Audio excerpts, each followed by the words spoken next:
Quotidienne donc, cette succession d'erreurs médicales qui a brisé la vie de la petite Jade, 2 ans et demi. Le 10 octobre 2015, sa maman, Christelle, l'a conduite aux urgences du CHU de Besançon car elle se plaint de douleurs abdominales. En arrivant, un infirmier la prend en charge, il la place sous perfusion et demande une prise de sang, une échographie et un scanner pour comprendre de quoi souffre Jade. Alors au début, un pédiatre pense à une occlusion intestinale, puis le médecin en chef, ce soir-là, arrive et émet l'hypothèse d'une torsion des intestins. Il décide alors de lui placer une sonde gastrique, mais aucun examen plus poussé n'aurait été fait. Le médecin décide ensuite de laisser la petite fille en observation pour la nuit et il rentre chez lui. Mais l'état de Jade va empirer. La fillette souffre le martyre, elle hurle. Une infirmière vient même la voir à plusieurs reprises et elle lui demande de se taire, car elle empêche les autres enfants de dormir. Et à 4h30 du matin, l'état de la fillette devient plus que préoccupant. Jade commence à avoir de la fièvre, des hallucinations. Elle dit à ses parents qu'elle voit des petites filles jouer dans sa chambre et qu'elle veut jouer avec elles. Puis Jade perd connaissance. Elle est alors transférée vers le service de réanimation, mais la petite fille fait un arrêt cardiaque. Le médecin en chef est donc rappelé en urgence. Il entame un massage et au bout de 25 minutes, il pense qu'il n'y a plus rien à faire et il décide d'arrêter. Mais les parents de Jade sont persuadés que leur fille peut survivre. Ils le poussent à continuer. Avant de recevoir Christelle, la maman de Jade en direct sur notre plateau, retour sur cette nuit où la vie de sa petite fille a basculé. Nous sommes à la Barre, en Bourgogne-Franche-Comté. C'est ici que vit Christelle, 44 ans, avec son mari Cyprien et leurs 3 enfants.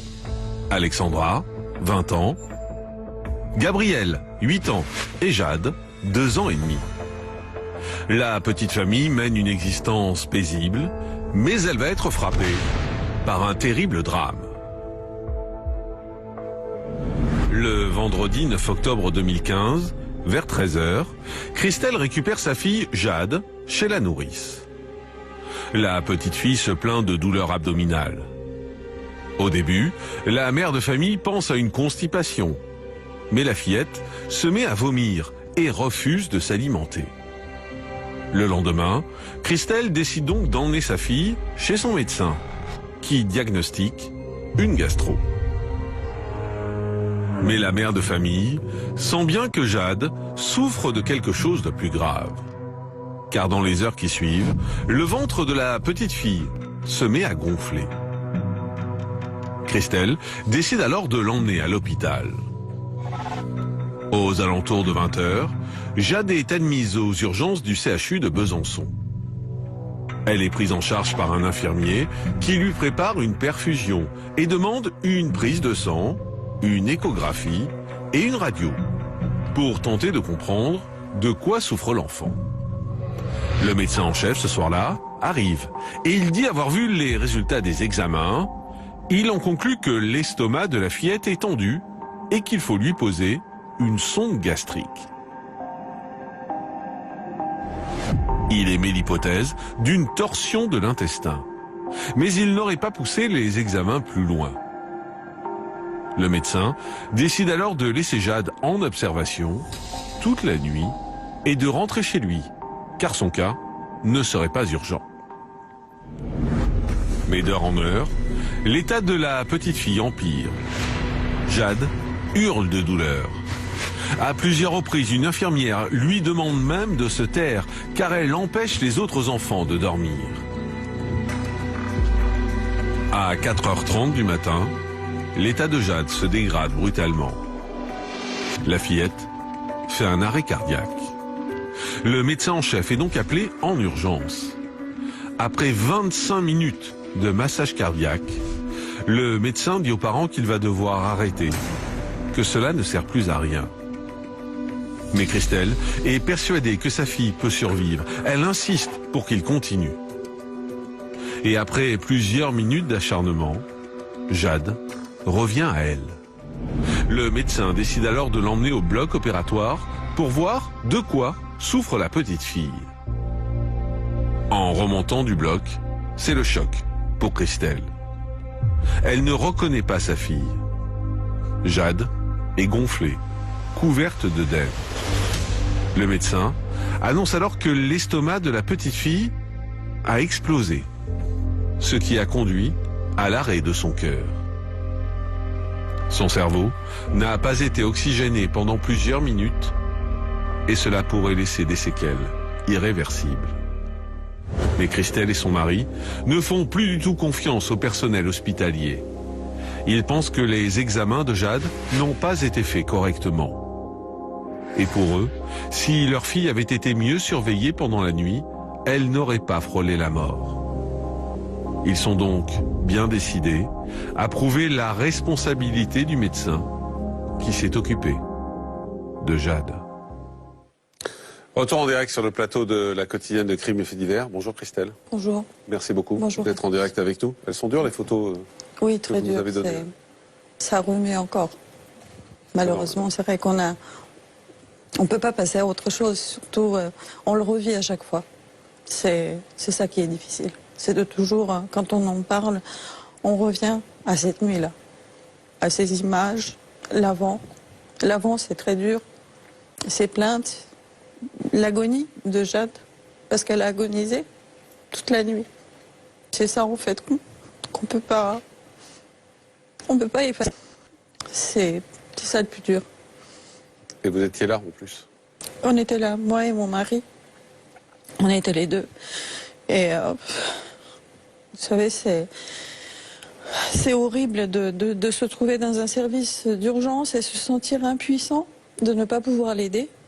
Et d'avoir des médecins, des professeurs qui sont là, les mains dans les poches, et que vous leur demandez de la passer au bloc. Et qu'on vous dit, mais vous savez, Madame Gresséa, on va plus comme ça, on va plus au bloc comme avant. Donc, il n'a pas trouvé judicieux d'aller la passer au bloc. Pourtant, on était inquiets, parce que nous, quand on l'a amenée aux urgences, on était déjà extrêmement inquiets. Et on a mis 40 minutes pour faire une échographie. On était là, à côté d'elle, elle n'arrivait même pas à s'allonger sur le brancard.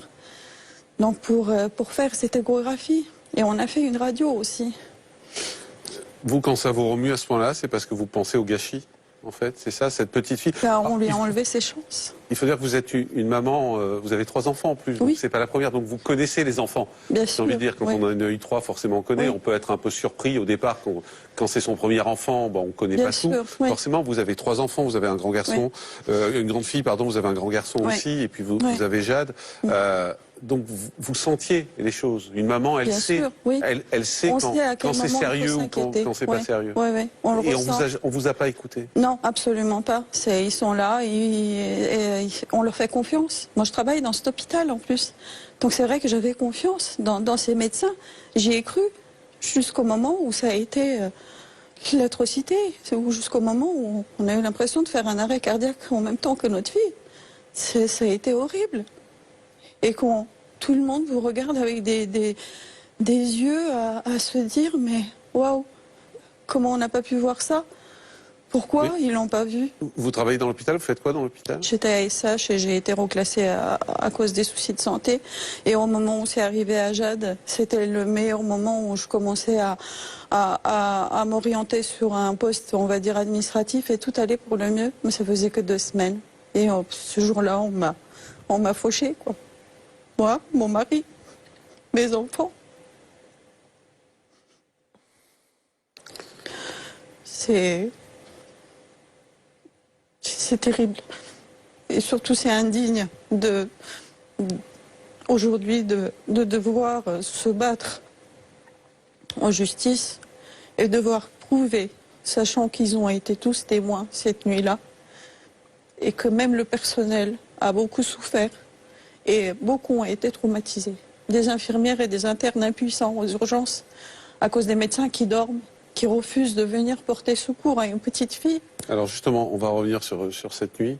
Oui. Quand vous arrivez à l'hôpital, votre fille a des douleurs terribles. Oui, elle a des douleurs, oui, elle se plaint et elle vomissait. Donc elle n'arrivait plus à ingurgiter, même pas de l'eau. Vous avez une idée de ce qu'elle peut avoir à ce moment-là ou pas du tout? Non, sur le coup, notre médecin traitant, donc j'avais demandé le matin, je lui ai expliqué la situation. Elle a dit, maintenant vous attendez encore un petit peu avant d'aller aux urgences, parce que vous savez, ils vont vous renvoyer. Et quand on est allé le soir, on leur a expliqué, bon, mais ils ont fait le b.a.-ba de ce qu'on fait dans un service d'urgence. Hein. On va vous faire une prise de sang, on va vous envoyer faire des examens, et sans plus, quoi. Et on vous dit. Le pédiatre pense à une occlusion intestinale? Oui, le pédiatre, c'est ce qu'il a dit, mais après, ça dépendait du chirurgien s'il jugeait que c'était nécessaire de la passer au bloc ou pas. Donc un chirurgien vient? Un professeur vient? Oui, un professeur est venu et justement c'est là où je lui ai demandé si ce serait pas plus judicieux de la passer au bloc. Parce que c'était important de... Et lui, il vous dit non? Non, il a dit, ben non, vous savez, Madame Gracia, on va lui mettre une sonde nasogastrique et on va essayer de vider l'air dans l'estomac et on verra demain matin, voilà. Et il est parti sur cette phrase-là, vous allez rester au service d'urgence, on va la surveiller toute la nuit. Et là, le cauchemar a commencé parce qu'on l'a surveillé et toutes les 10 minutes, on appelait les infirmières. Donc là, on vous met dans une chambre? Oui, on nous a mis dans une chambre aux urgences avec notre petite qui et elle a hurlé toute la nuit? Bah oui, elle agonisait, elle était vraiment à l'agonie parce qu'on essayait de l'allonger dans un petit lit et on n'arrivait pas. C'était tellement douloureux qu'on n'arrivait plus à l'allonger sur le dos. Donc obligatoirement, elle faisait aïe, aïe, on continue. Et les infirmières, et oui, il y a une infirmière, elle est rentrée dans la chambre et elle a dit, tu sais, chut, Jade, arrête de faire du bruit parce qu'il y a d'autres enfants, ils n'arrivent pas à dormir. Voilà. Et elle est restée même 20 minutes dans la chambre pour essayer de l'endormir. Mais on ne peut pas s'endormir quand on a mal, surtout un enfant. Vous, qu'est-ce que vous faisiez? On était là devant la porte, impuissants. On voyait les internes faire des va-et-vient. Et les heures ont passé, parce que ça a été toutes ces heures, en fait, qu'on a compté jusqu'à 4h30 du matin, où on les voyait, elles essayaient de faire des piqûres, des prises de sang, parce qu'elle avait commencé à faire de la fièvre. Et elle voulait piquer des hémocultures et impossible de lui trouver une veine. Elle avait plus de veine, en fait. Ils n'arrivaient pas à faire une seule prise de sang, parce que justement, elle partait vers l'arrêt cardiaque. Et elles étaient tellement démunies qu'elles ont appelé un médecin de réanimation. Et cette femme-là, elle est arrivée, elle a dit, depuis combien de temps cet enfant, il est dans cet état-là? Et quand ils lui ont dit l'heure, ils ont dit, mais madame, vous voyez pas que votre fille, elle est en train de partir? Et c'est là où ma fille, elle tenait la main de son papa, et elle lui a mordu le pouce en disant, tu sais papa, je vais aller jouer avec des petites filles. Et c'était sa dernière phrase. C'était ses derniers mots. Et on nous a accompagnés, donc après en réanimation, 5 minutes après, elle faisait son arrêt cardiaque.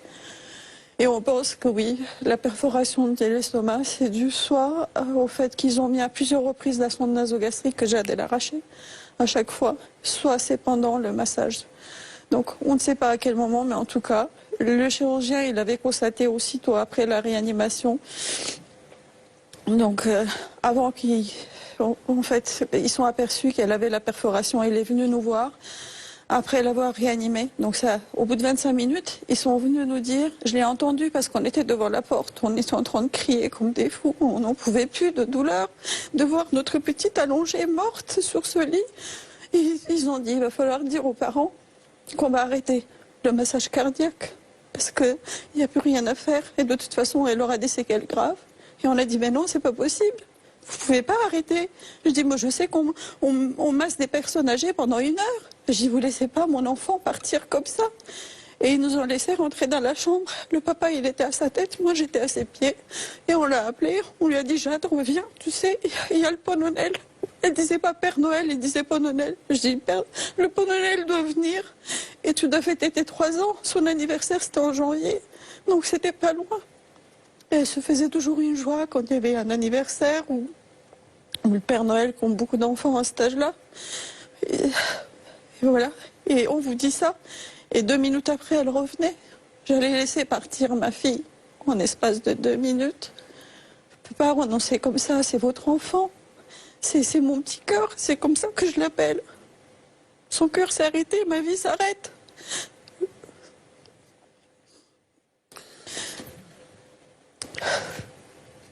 Désolée. Mais voilà, c'est ça. C'est ce que nous avons vécu. Et c'est vraiment... c'est écœurant. Parce que ça fait 5 ans maintenant quand même qu'on est...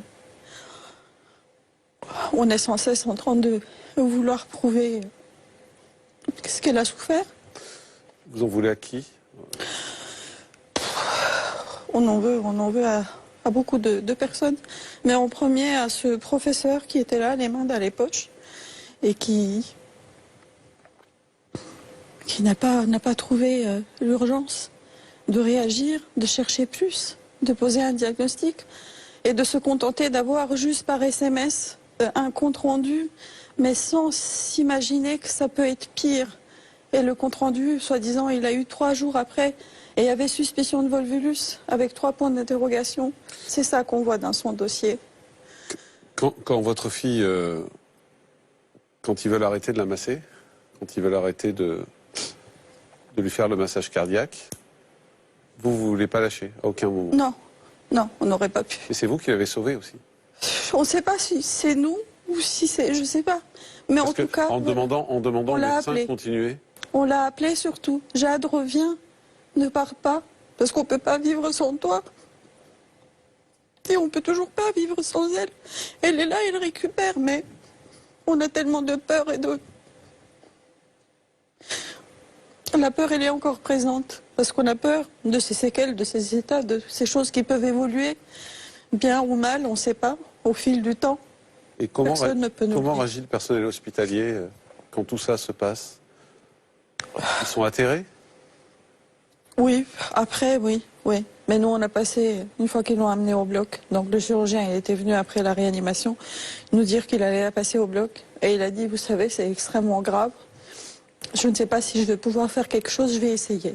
Et ça a duré 2h30 d'opération, donc d'intervention chirurgicale. Et sous adrénaline, on continue. Et nous, on a attendu devant le bloc, à prier, à pleurer, à appeler la famille et dire voilà ce qui nous arrive depuis hier soir. Et on ne savait pas. On ne savait pas si elle allait ressortir du bloc. Et on a dû sonner 1 ou 2 fois au service de réanimation en disant mais est-ce que vous avez des nouvelles?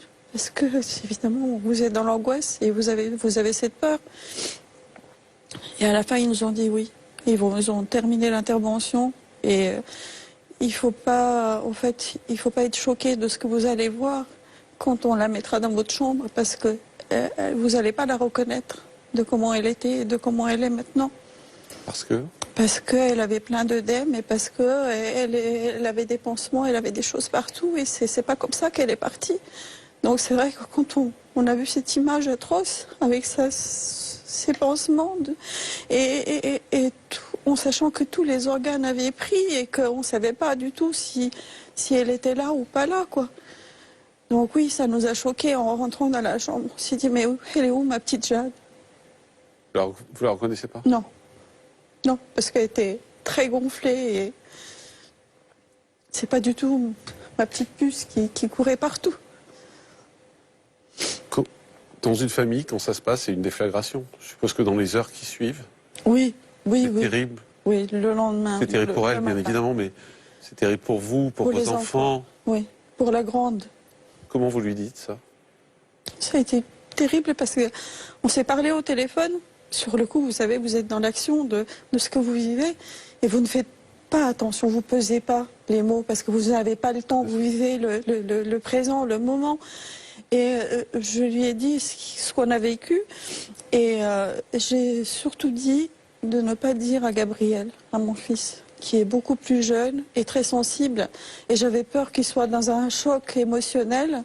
Et j'ai dit peut-être les choses elles iront mieux et on lui dira après. Donc surtout ne lui dis pas. Donc ça a été ça, mais Alexandra, elle a tout pris de plein fouet. Et nous, c'est ça que je m'en veux aujourd'hui. J'ai pas fait attention à ça. Pourquoi vous en voulez? La façon de dire, en fait, elle a eu un énorme choc. Moi, il y avait mon mari à côté qui m'a soutenue, on était 2. Elle était seule. Et en fait, ça a été vraiment un tsunami et qu'elle a eu personne. Et qu'en fait, elle a beaucoup souffert et elle en souffre toujours. Donc elle a renoncé à ses études pour garder Gabriel. Elle est restée à la maison pour s'occuper de lui et que nous, on puisse rester à l'hôpital. Après, ça a été très long. C'est 6 semaines de... Inès Gauthier, psychologue, malgré tout. Enfin, on comprend la culpabilité de Christelle en disant « j'ai pas su l'annoncer », mais on est dans un tel choc soi-même que c'est impossible. C'est impossible de trouver les bons mots, les bonnes choses quand on vit quelque chose comme ça. Mais oui, de toute façon, il y a le choc, et puis les enfants sentent tout, ils voient très bien, c'est des éponges, donc de toute manière, il n'y aurait pas pu avoir dissimulation ou édulcoration de ce qui se passe. Il vaut mieux mettre les mots. Ce qui choque, c'est l'événement lui-même. La forme, la manière dont vous l'avez dit, c'est pas ça. Je sais que vous vous culpabilisez beaucoup, vous vous remettez en question. C'est pas ça, en fait, Il n'y a pas de bonne qui est façon important. de le Il n'y a dire, pas de bonne manière de le dire. Et les mots, même les plus bruts, les plus simples, les plus factuels, représentent juste la réalité. Et le dire tout de suite, c'est quand même plus apaisant que de trouver des manières détournées où on sent que tout n'est pas dit, etc. Donc, vous inquiétez pas, c'est pas du tout la forme qui a compté. Ce qui compte, c'est effectivement que, voilà, qu'elle ne se prenne pas du coup pour la sauveuse un peu de tout ça et qu'elle pense aussi à elle. Par contre, ça c'est important, ou qu'elle puisse peut-être avoir un espace où en parler à son tour aussi. Oui, malheureusement, elle refuse d'en parler. Elle a trop souffert et en fait, elle a essayé de s'éloigner un peu, hein, on va dire, de notre contexte familial parce qu'il est pesant. On est constamment dans l'handicap. On parle que maladie. Et la vie tourne autour de Jade. On n'a pas encore réussi on n'a pas appris à vivre que dans ce sens-là de la sauver. On est toujours en train de la sauver tous les jours. Donc c'est dur. Et c'est dur pour Gabrielle. C'est normal. Alors, parce qu'après ce drame, vous n'avez plus confiance, vous, dans le personnel hospitalier. Oui. Vous êtes bien décidé à prouver Oui. que de nombreuses erreurs ont été commises. D'après une expertise ordonnée par le tribunal administratif, Jade n'a pas été suffisamment surveillée. Il y a un manque de communication entre le service de radiologie et de pédiatrie qui n'aurait pas permis de la prendre en charge à temps. Et pour vous, si le médecin en chef avait approfondi les examens et réalisé la gravité de la situation, le drame aurait peut-être pu éviter, mais malheureusement, le chemin est encore long avant d'obtenir justice. Après 6 semaines passées en service réanimation, Jade a de graves séquelles. Elle est aveugle, elle ne marche plus, elle a du mal à se tenir assise. Mais Christelle et sa famille sont bien décidés à obtenir justice. Ils prennent donc un avocat et saisissent le tribunal administratif de Besançon pour demander une expertise. Un rapport est rendu en mai 2017 et il met en lumière plusieurs fautes commises par l'hôpital. Tout d'abord, il aurait fallu faire un scanner pour vérifier la torsion des intestins, qui est une complication digestive grave. Un manque de communication entre le service de radiologie et le service de pédiatrie aurait conduit à un mauvais diagnostic. Une sonde gastrique a également été mal posée. Elle était du mauvais calibre. Mais personne ne s'en est rendu compte. La petite fille est restée de 23h30 à 4h15 du matin sans que personne ne s'occupe d'elle. Elle souffrait pourtant le martyre. Plusieurs éléments indiquent également que Jade était en train de faire un choc septique. Il semble donc que si le diagnostic avait été posé à temps, son arrêt cardiaque aurait pu être évité. Pour en avoir le cœur net, le tribunal administratif de Besançon demande un complément d'expertise afin de prouver que ces erreurs médicales sont bien à l'origine de l'état de Jade. Et à nouveau, les experts concluent que la responsabilité des médecins est avérée. Pour la famille de Jade, c'est un soulagement. Ses parents pensent enfin voir le bout du tunnel. Mais contre toute attente, le 29 juillet 2020, le tribunal demande encore un supplément d'expertise.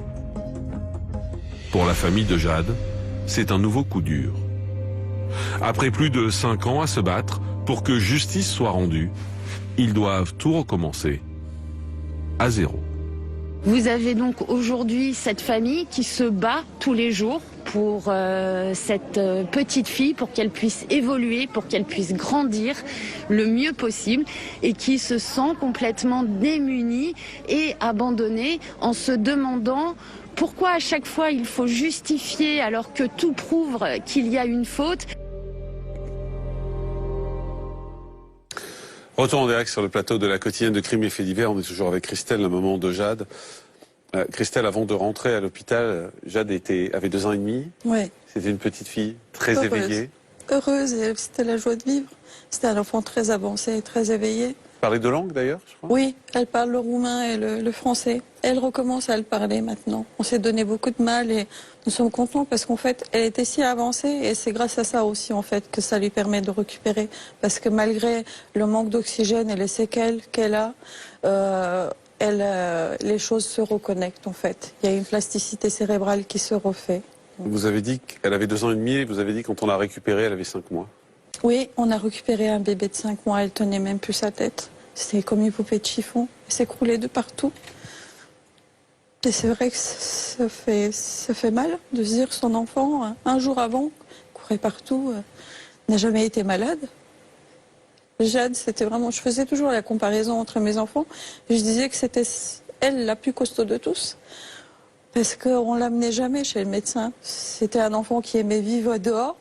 On est à la campagne, donc constamment, elle est malheureuse quand il pleut, donc je vais aller dehors. C'était son truc, ça, le matin. Ah, il y a du soleil, on va dehors, on va jouer. C'était le toboggan, c'était le trampoline. Comme tout enfant, à cet âge-là, un enfant doit jouer et être heureux. Donc c'était ça sa vie, c'était le bonheur. Quand vous l'avez récupérée, elle était aveugle. Oui. Elle ne marchait pas. On l'avait pas vu tout de suite qu'elle était aveugle. On l'a su après, quand on est arrivé au centre de rééducation. On nous a dit vaguement, mais ça a été dur. C'était vraiment, ça a été long à l'hôpital et on a eu l'impression que c'était un enchaînement d'erreurs, de bêtises de chacun. Elle a eu un syndrome du sevrage dû à l'inattention de toutes ces personnes qui la surveillaient. Elle a eu un autre arrêt cardiaque de 9 minutes. Qui a été à un moment de l'extubation, en fait, on l'a laissée toute une journée. Et le soir, elle a refait un arrêt cardiaque. Elle n'arrivait plus à respirer, était encombrée. Et voilà, et ça lui a coûté 4 chocs pour la ramener. Et le réanimateur nous a dit, vous savez, j'ai cru que jamais je la ramènerais. Donc oui, ça a été un enchaînement des choses qui nous ont, on va dire, apeurés pour toute une vie. On n'a plus la même approche de l'hôpital. Aujourd'hui, quand je passe devant le service de réanimation, je ne peux pas regarder de ce côté-là, ou les cimetières, parce qu'on nous a tellement parlé, on nous a parlé de la mort, des soins palliatifs. Tout ça parce qu'ils arrivent. On vous a parlé des soins palliatifs. Des soins palliatifs. De dire qu'il y a un très bon service de soins palliatifs et qu'il faut penser aussi qu'à un moment, si on n'y arrive pas, à l'extuber, voilà, on n'arrivait pas à l'extuber, il va falloir y penser. Et à la trachéotomie, il y a des choses que vous vous dites, mais c'est pas normal. Et on a demandé à avoir des avis et ils nous ont menti. On a perdu 2 semaines parce qu'ils nous ont dit, oui, on a demandé des avis à Lyon, à Marseille, à Paris. Et c'était faux. Et il a fallu vraiment se battre. J'avais amené un journaliste qui était venu en réanimation et qui a appelé la directrice en disant, écoutez, je ne comprends pas ce qui se passe avec ses parents. Pourquoi ils se plaignent autant et pourquoi cette souffrance ? Qu'est-ce qui se passe avec l'enfant ? Et le lendemain, on nous a envoyé une médiatrice, une grande psychiatre, qui était venue nous voir, moi et le papa. On lui a raconté exactement la même chose. Et évidemment, elle était impuissante. Elle est partie, elle a dit, je ferai part à la direction générale. Et son rapport, on ne le trouve même pas dans le dossier. Donc c'est moche. Ça a été un tsunami pour votre famille, on comprend. Oui. Ça vous a dévasté. Oui. Psychologiquement, physiquement. C'est elle qui vous fait tenir aujourd'hui. Oui, toujours. Toujours, c'est elle qui nous donne la force. Mais des fois, oui, on est bien en genoux. En genoux, parce que c'est en genoux que je l'habille tous les matins. Il faut l'habiller encore. Malgré qu'elle récupère, on habille encore un enfant. Elle a quand même une paralysie cérébrale et on fait les gestes, on nomme chaque geste. On va brosser les dents, elle va faire 2 fois et après on continue. Et il faut mettre la main, il faut serrer le poing.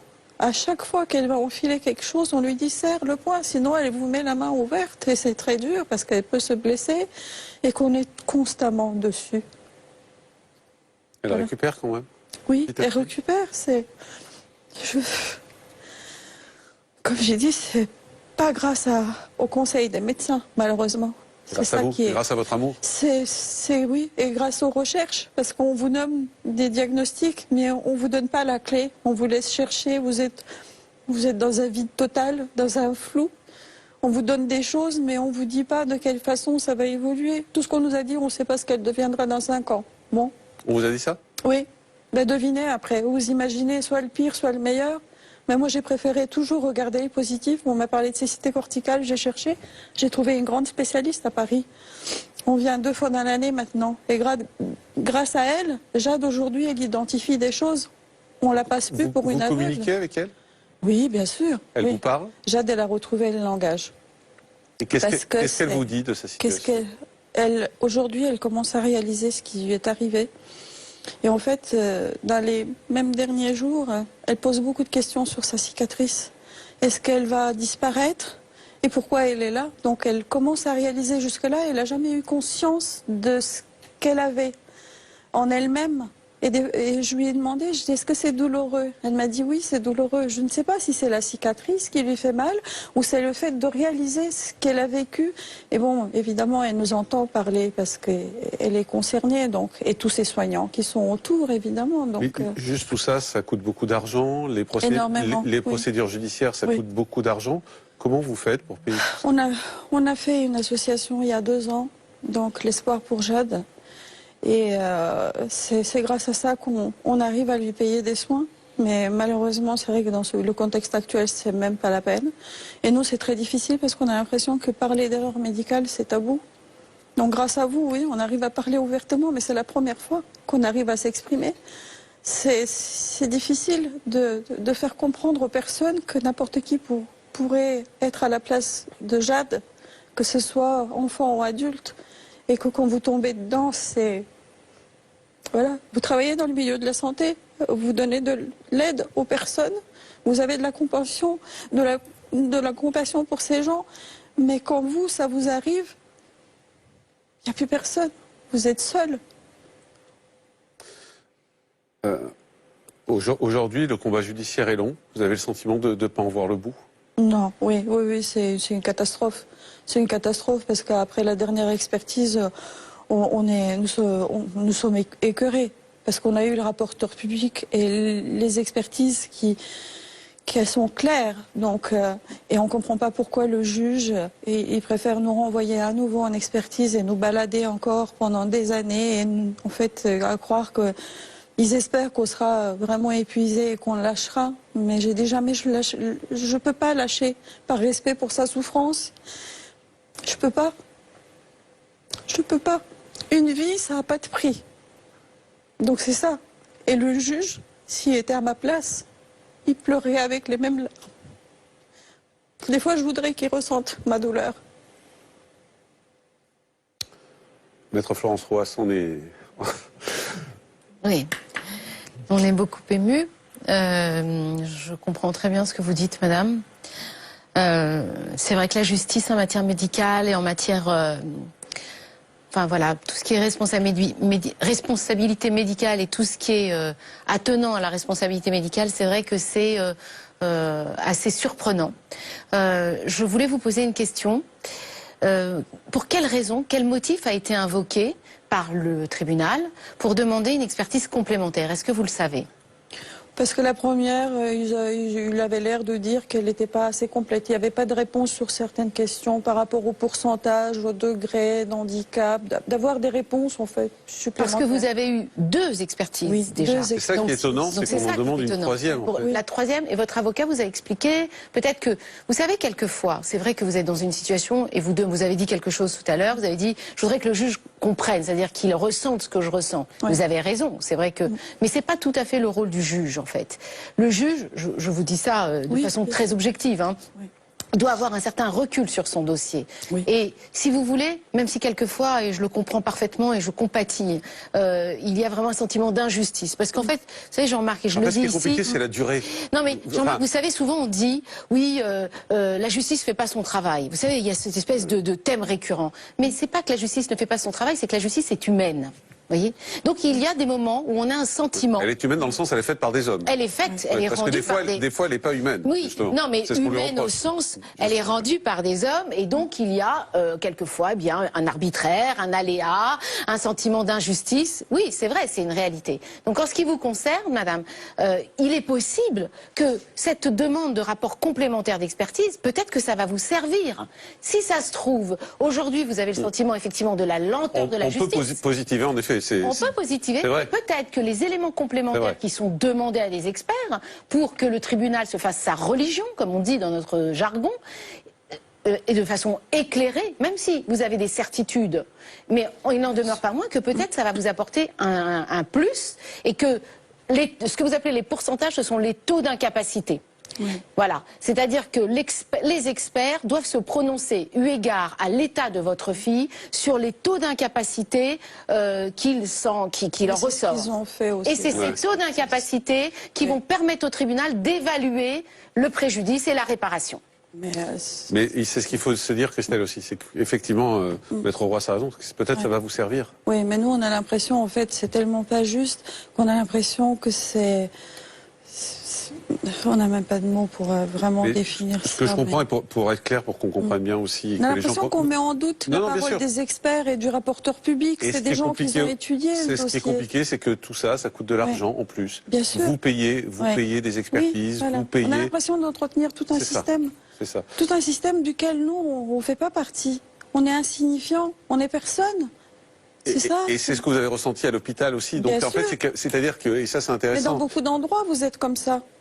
Inès Gauthier, c'est qu'en fait, il y a ce sentiment de rien maîtriser. Au fond, quand on est dans l'hôpital, on est dans les mains des médecins. Quand on est dans la justice, on est dans les mains d'un juge. Vous le dites, hein, mais je crois que je résume un peu votre sentiment. Et à chaque fois, on est là au milieu. Et puis, il y a l'enfant qui est là, en revanche. Il y a l'enfant dont il faut s'occuper au quotidien.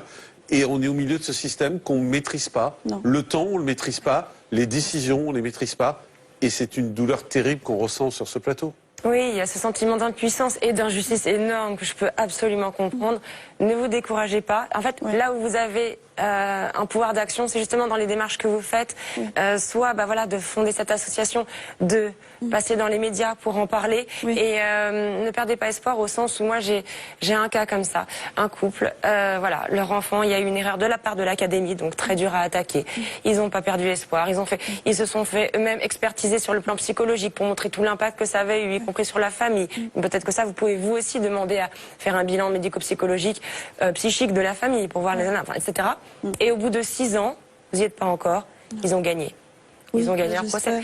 Ça ne veut pas dire, mais ne perdez pas espoir. C'est long et c'est très long. C'est très difficile. Quand on attend et qu'on ne maîtrise pas effectivement tout ce qui se passe, c'est très qu'on enlève long. les chances de récupération à Jade. C'est surtout ça que j'admets pas. Pourquoi on enlève les chances de récupération ? Parce que le fait de laisser traîner les choses, Jade, au lieu de récupérer dans les premières années, peut-être elle renoncera à beaucoup de choses parce qu'on lui a pas donné les moyens suffisamment d'aller là où il fallait, quand il fallait.